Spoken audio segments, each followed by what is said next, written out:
Hi, it's Chris with Implied Music. YouTube wants us, our creators like me and big name creators too, to make shorts, little 1 minute vertical video pieces. And of course, as a musician, I have to try to find ways to do that, to communicate something important in under a minute.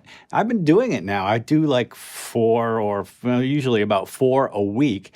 And I've had a lot of success with some of them. Well, I thought you might be interested in seeing the type of shorts that I'm making and the process that I go through to create them, because it's interesting. It's kind of involved, and it's actually pushed me in a direction that has been useful. Well, let's take a look.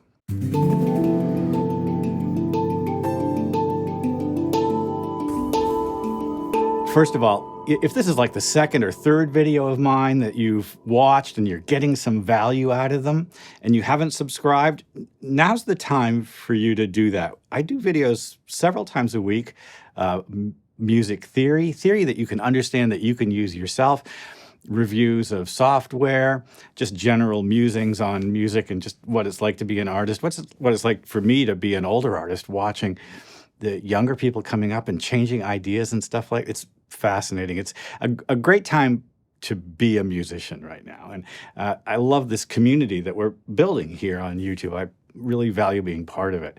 Like a video, comment, subscribe to the channel. We've grown so much this past year.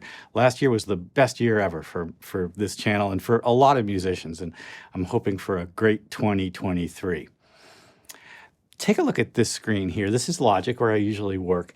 And what I do when I sit down to make one of these videos, and I'll put a little speed version of like the setup as I talk, is I set up a simple Logic Pro patch. And the screen itself, you can see, has a sum of two instruments, a piano and also strings. So if I hold these notes down, we're hearing some strings sustaining. And I think the thrust of all of my shorts are kind of beautiful pianos, so that makes kind of perfect sense to have a sort of an elegant sound be part of what I'm doing. And so I've had a lot of consistency throughout. That's kind of the plan.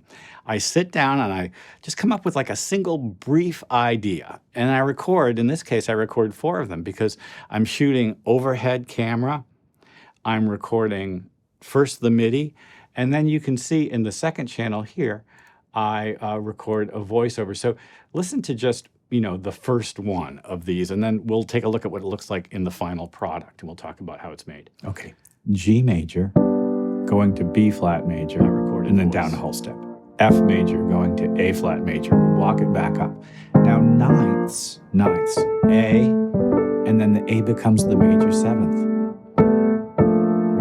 We're going to do the same thing with the F and the A flat. So I show something, and then I play. Repetition of the 9th, which becomes the 7th.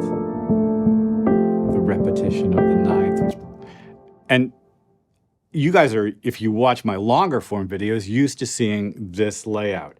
But what they look like when I do them is this. This is a vertical video, sort of final version of what I'm doing. And I've edited together the camera from above and a screen capture of Synthesia, where I've loaded the MIDI in. Okay, a simple C major arpeggio. First inversion, E's on the outside. Now, the right hand half. Synthesia is a great little program. We're going to talk about it today. You can see it actually loads a standard MIDI file and then gives you kind of a Guitar Hero version of what it's like to play that keyboard part. There's a big Synthesia community on YouTube and just on the internet at large, and they share standard MIDI files, and you just basically learn how to do things. I think it's super useful to have the overhead view of the hands as well, because I frequently will do things that involve interlocking hands or slightly bizarre, fingering tricks. 2 other notes from the scale, the D and the A. And as they interact, they'll create a little wiggly melody in the middle. So you can see how the hands are interlocking, and that's kind of a part of what I'm trying to do. Well, the next step for me is to bounce down each of these chunks as an audio file. Take a look. I've got brus free, which is a noise reduction, and you hear it on all my videos. I have a channel strip, which is giving me a little bump and a little compression on the voiceover. And of course, sibilance control, which is crucial because of, I'm no announcer. I'll just use the cycle range and just output it that way and move it along and do it again. So I wind up with basically MP3s, because that's what I drop into my video editing software. And then my next thing is I control click on the MIDI region itself and export the MIDI file, which takes just a second. Okay, now it's time to go over to Synthesia. Here we go.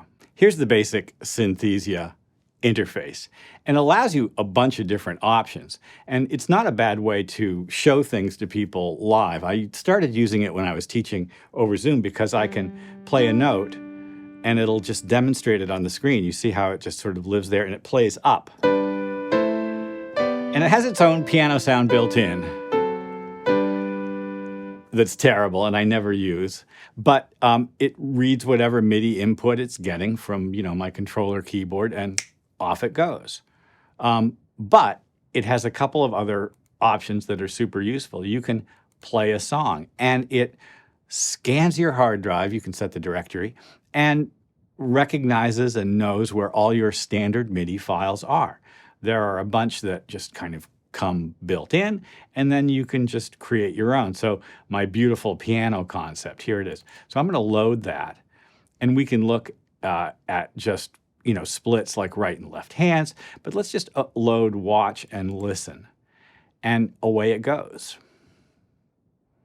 Now, I don't usually need to see the entire screen, so what I'll do is I'll zoom in, set a screen capture area like this, tighten it up, of course, etc., like so, and capture that, and record that event. Okay, so now I've got an audio file, a video file shot from above, and a screen capture of this thing here.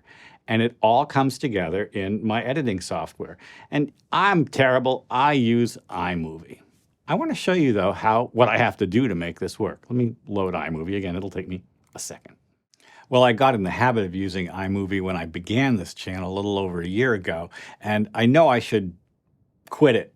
I've used Resolve successfully quite a bit, and being able to use AU plugins on your audio channel in Fairlight is fantastic, but I put out so much I can't really afford the downtime, and as a result, I'm embarrassed because it takes a long time to do stuff that probably shouldn't take so long in iMovie. You can see my sort of library here. For instance, that library to load takes like 3 minutes. Oh, it's bad. I should do something about it. Maybe you guys have an opinion about what's better. Anyway, let's open up this one here. And when iMovie loads this, you can see exactly what I've got going on. So here's my mix. It's just an audio file down below.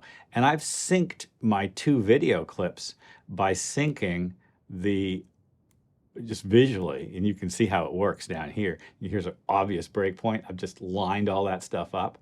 So I've got a well-recorded audio file, and that's my audio. I've, sort of not camera audio, not just the piano sound, the crappy piano sound from Synthesia. And I drop all these things in here, and I wind up with horizontal video, right? I'm using the picture-in-picture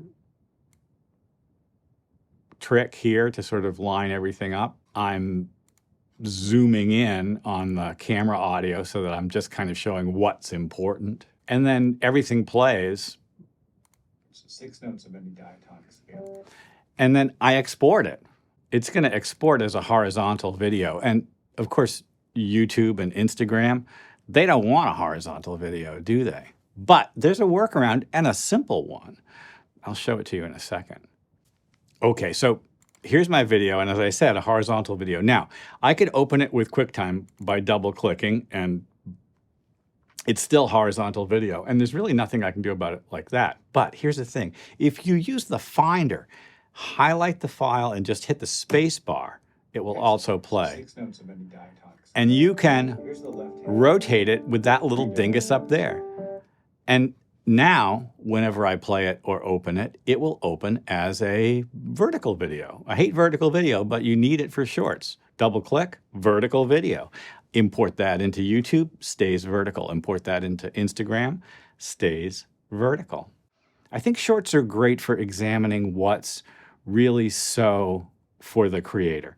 And for me, as a pianist and an old guy who's been playing piano forever, I know some things about playing piano and about harmony, and I really want to get those out. Now, here's the thing, and this is kind of the last idea, and then I'm going to let you go. It's been great for me because it's made me focus on the boiled down version of what I like and what I'm doing, and focusing on the condensed, really articulate, detailed, specific version of what I like and what I'm doing has been really good for my creativity. Over the break, I recorded a couple of solo piano pieces. They were absolutely, definitely lifted directly from things that I sort of came to as I was working on my shorts.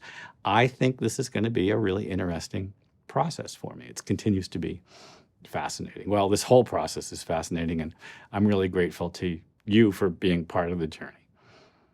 I hope it's been useful. Like I said, like and subscribe, and I'll see you next time.